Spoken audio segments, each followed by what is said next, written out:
আমাদের কলিযুগের ভগবান চৈতন্য মহাপ্রভু তিনি কাঁদছেন। আরেকটু কমাও, আরেকটু কমাও। তিনি কাঁদছেন। কাঁদে কে? প্রথম কথা, কাঁদে কে?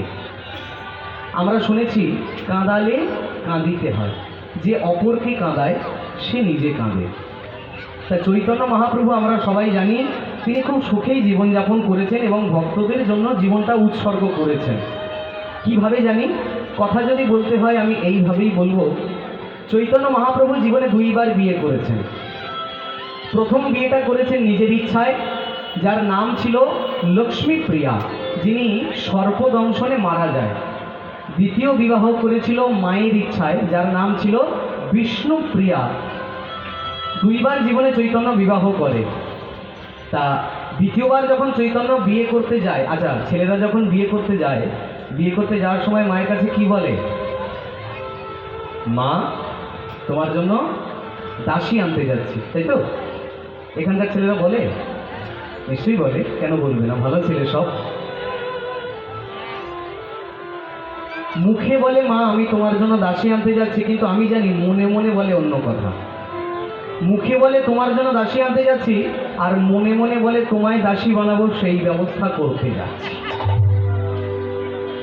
তা চৈতন্য মায়ের পায়ে প্রণাম করে বিবাহের জন্য অগ্রসর হলেন, বিষ্ণুপ্রিয়াকে বিবাহ করে ঘরে আনলেন। আর শুনুন, বিয়ে করতে যখন যাচ্ছে চৈতন্য খুব সুন্দর দুটো কথা বলল। মা, এতদিন আমি কেঁদেছি নদিয়াবাসীর জন্য, বিয়ে করে এসে কাঁদব সমগ্র জগৎবাসীর জন্য। মা তো সহজ সরল কথার মানে বুঝতে পারলেন না। মা বললেন ঠিক আছে, যাই করো করো, আগে বিবাহটা করে আসো। তাই চৈতন্য মহাপ্রভু বিষ্ণুপ্রিয়াকে বিবাহ করে এনে বিষ্ণুপ্রিয়ার হাতটা মায়ের হাতে, সচিমার হাতে দিয়ে বলল, মা এই রইল তোমার দাসী, এবার আমায় অনুমতি দাও, এবার আমি আসি। সচিমা বললেন, কোথায় যাবি রে বেটা? সবে মাত্র বিয়ে করে ঘরে স্ত্রী এনেছিস, একটু বস, দুইজনে যুগলে বস, তোদের যুগলটা একটু দর্শন করি। চৈতন্য মহাপ্রভু বিষ্ণুপ্রিয়াকে পাশে নিয়ে বসলেন যুগলে।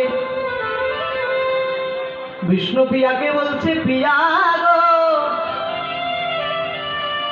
আচ্ছা বলো তো প্রিয়া, আজকে আমাদের কি কি? আজকে আমাদের মিলন রজনী, বাংলায় যাকে বলে ফুল সজ্জার রজনী। আচ্ছা প্রিয়া, তোমায় একটা প্রশ্ন করি, করুন। মানুষ যখন ফুলের উপর ঘুমায় তখন তাকে বলে ফুল সজ্জা, কিন্তু প্রিয়া ফুল যখন মানুষের উপর ঘুমায় তখন তাকে কি বলে? তখন তাকে বলে মৃত্যু সজ্জা বা অন্তিম সজ্জা। আচ্ছা প্রিয়া, তুমি কি চাও? তুমি ফুলের উপর ঘুমাও এইটা চাও, না ফুল তোমার উপর ঘুমাক তুমি এইটা চাও?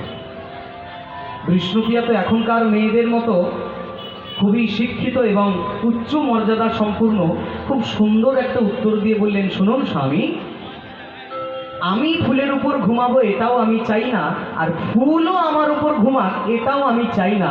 আমি